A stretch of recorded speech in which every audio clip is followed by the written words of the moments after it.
Alright, what's up y'all, it's LakerFan here. As you can spot out of today's video, I'm here to show you my revamped 6'8" point center build in NBA 2K26. This is going to be a slight bit more offensive, so I went with 99 pass accuracy on this build, which was inevitable, to be real with you. I had tried this on a 6'10" with the 99 pass ac, and man, I was a fan, 100%, especially off going from something like a 76 pass ac on all the builds that I had prior to that, and then going up to the 94 that I had on that build. I wanted to try it out and actually go true blue 99, so I have actually 99 pass accuracy on this build, and let me tell you, we are going to get to some clips showing these zips and stuff like that, or bailouts that I can depend on with this. Not to mention, let's talk about some of the strategy of why I wanted to make this build in the first place.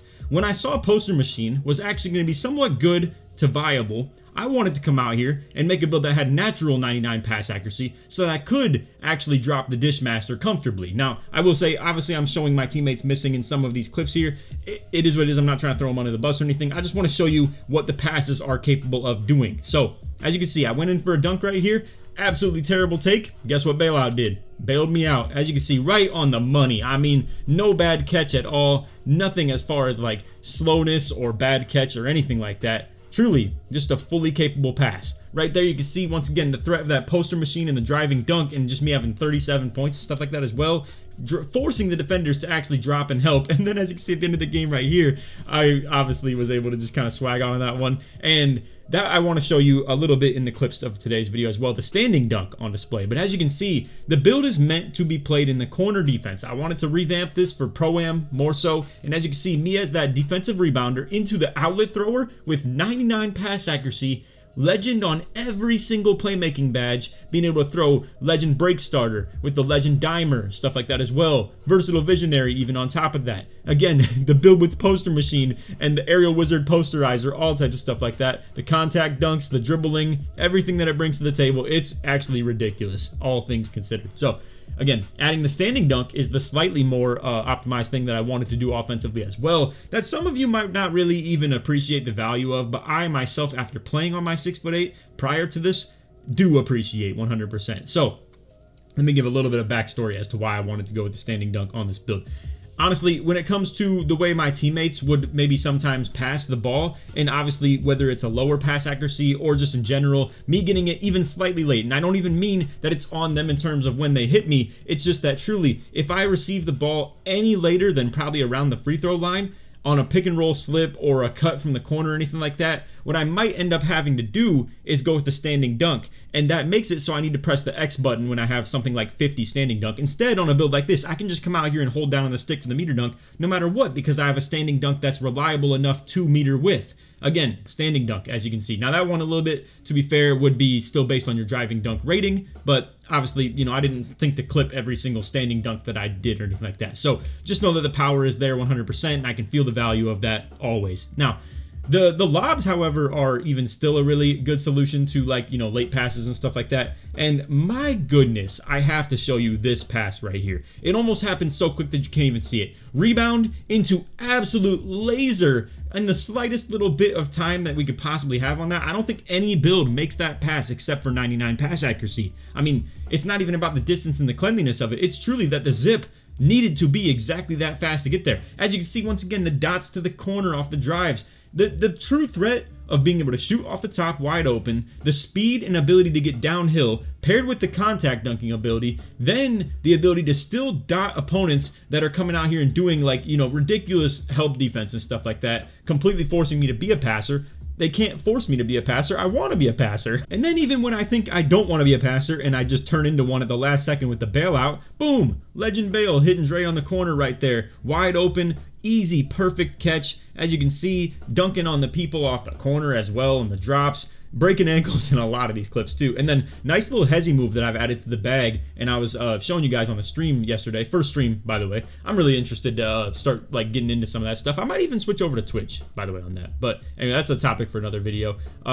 As you can see right here, that's another example of what I was pretty much talking about, of receiving a somewhat late catch. So after that ankle breaker clip right there, we have one where I was doing a little up down right here, and as you can see, a tad bit late, and then I end up with the standing dunk meter. Now this is still a driving dunk meter, but I really can't even like stress enough how fearful it is to be going for something like that when at the, complete randomness of a standing dunk popping up instead of the driving dunk in terms of the meter size, it's just unmakeable. I mean, if I have 50, standing dunk, I can't meter dunk that at all. So the reliability of that being there, let me tell you, I've seen a couple of times already by this point that it was something that was impacting the way I was playing, and I'm glad to have the standing on the build now. So let's go ahead and show you it. I'll yap a little bit more about the reasoning for that standing dunk in a little bit, but yeah, wanted to show that to y'all. But last time, I just want to show this self lob. I was just on stream messing around, and I really wanted to try this. It was the first time I did it, and let me tell you, with that poster machine, I might even do that on purpose sometimes, like truly just in a competent way. But anyway, let's get to the build.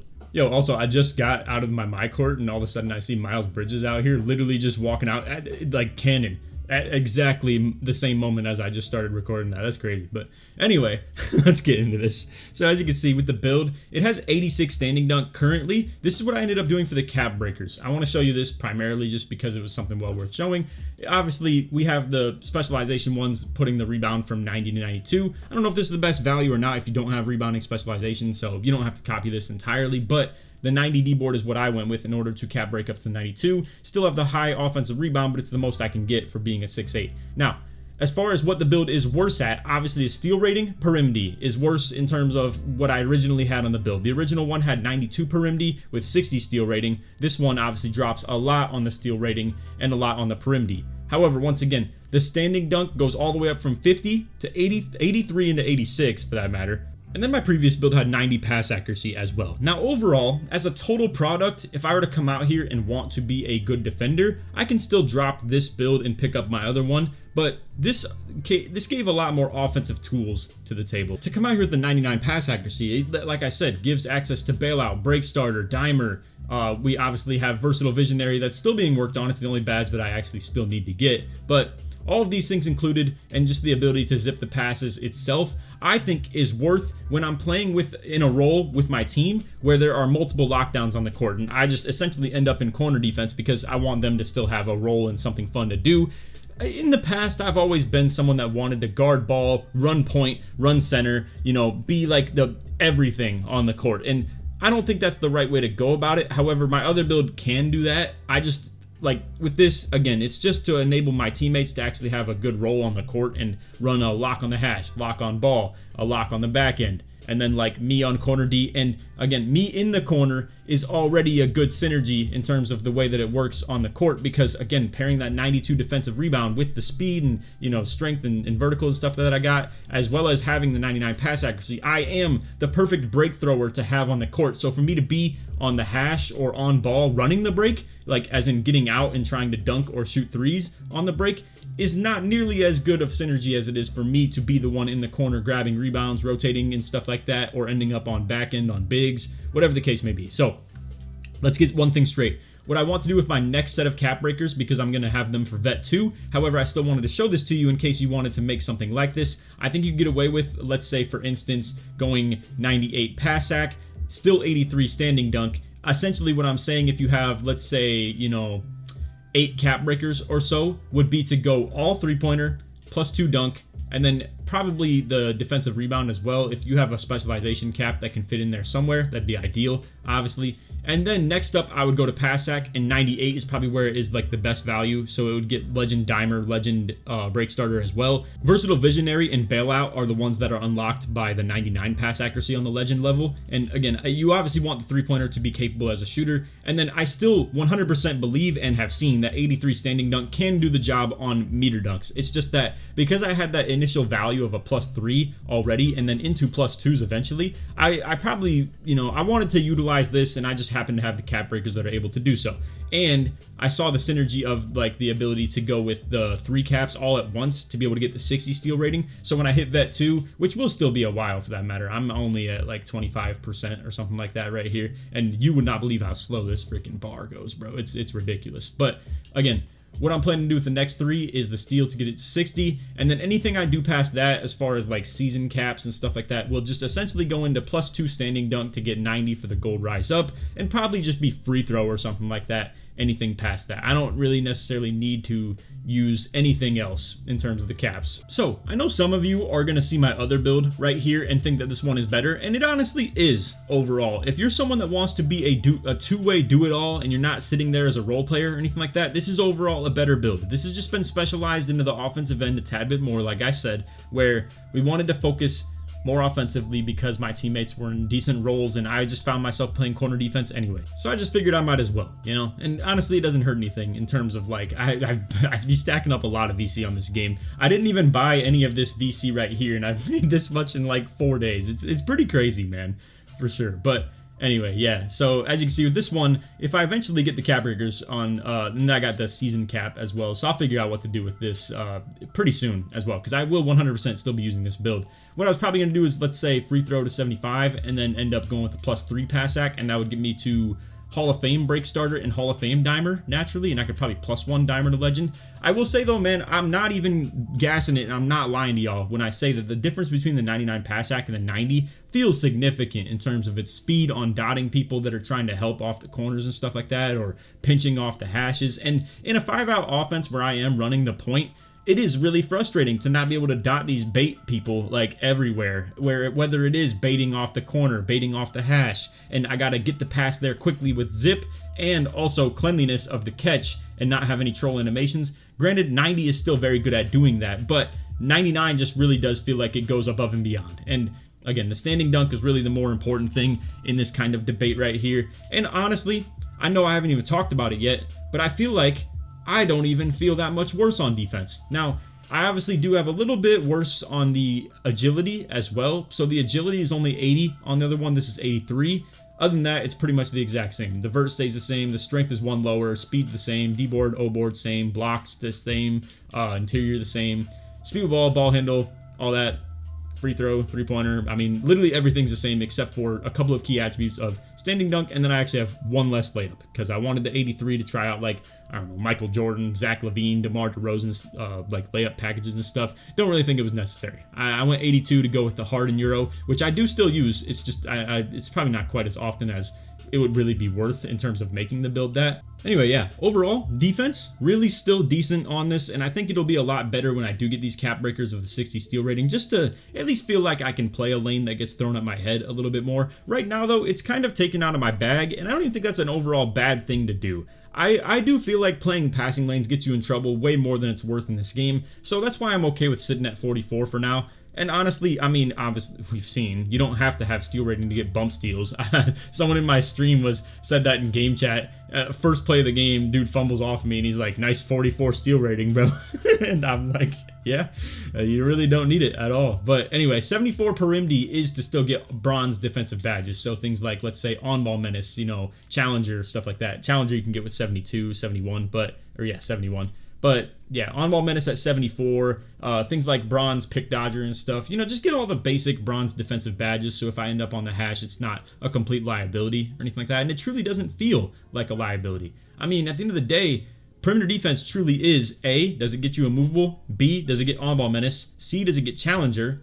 I guess you could say D, does it get pick dodger, but pick dodger is kind of garbage. And then the final discussion is contesting shots. And I don't feel like I have an issue contesting shots. Realistically, you know, I mean, you either get a hand up well or you don't. I'm not trying to downplay the perimeter defense though entirely. I will say, obviously, if I were playing lockdown against one of the better guards in the game and my role for the game was to play hash or something like that, I would prefer the 92 per MD.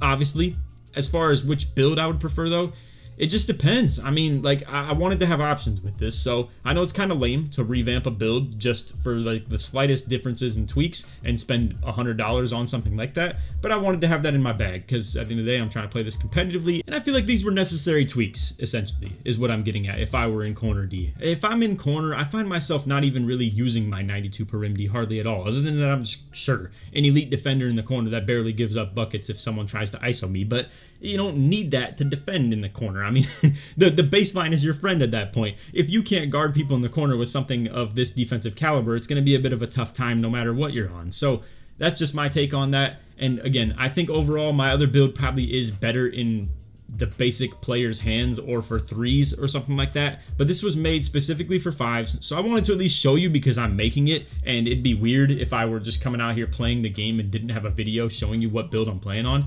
So anyway, yeah, just wanted to drop some of this stuff on you guys, and then if you want some of the SIGs, feel free to. If you want that behind the back that I've been doing, it's probably the only SIG that I've actually changed in my playstyle the last week or so. Everything else has pretty much stayed the same. If you're looking for that Hezi, it's KD as well. That's something I've maybe added to my bag a little bit. And then again, the James Harden Euro, something that I'm interested in off that 82, driving layup as well. So anyway, that's all for video. I hope you all enjoyed. If you did, feel free to drop a like, 7 turn on noties, all good stuff. Like always, try to one to 1,000 likes. And if you made it to the end of the video, put pass in the comments, short sports way through, or you can put 99 if you would like as well. So yeah, we'll have gameplay tomorrow on this build. I just wanted to drop a separate one showcasing the build itself, and then tomorrow will be like actual gameplay, and then anything moving forward off that, I'll try and make sure I let you guys know which version of the build I'm on. If you're ever wondering, this one's number 0, and then my other one is number 8. So if you're really ever wondering, that's what you're going to see if it's 5s or something like that, is that number 0 is my high pass act one, number 8 is the higher defensive one. So yeah, and unfortunately, I know I'm yapping at the end of the video. At the end of the day, you guys can click off at this point if you'd like to, but I wanted to tell you why I ended up with that number, and maybe something that you can avoid as well. So in order to get hot zones that comfortably stay, and I'll go ahead and show you my 2K card to actually show you what that's looking like now. In order to get hot zones that stay comfortably and not have to just constantly be shooting a ton of 3s, MyCareer is the only way.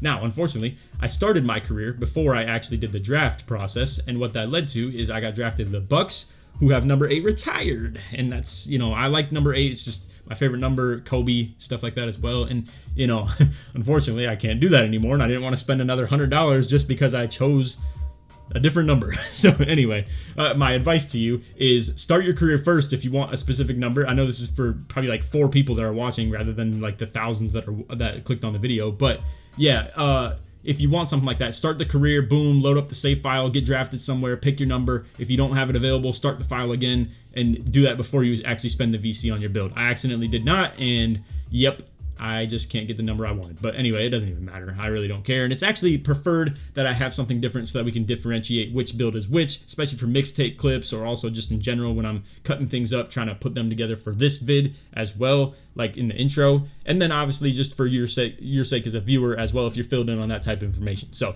I know I'm yapping here at the end, but I just wanted to fill you in on something like that in case you're seeing it in future videos. But anyway, that's all for video. Hope you all enjoyed. Stay tuned for tomorrow's the gameplay. And other than that, take it easy, man. Peace.